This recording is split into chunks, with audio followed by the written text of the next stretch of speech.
Let's see how to turn on Samsung without power button.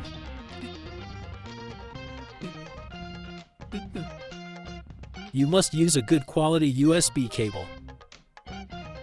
You need to connect your mobile to any computer or any MacBook.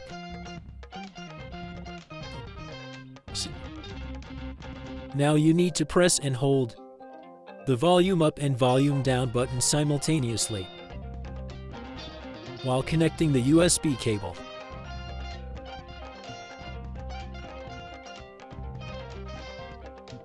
Then press volume down button to restart your mobile.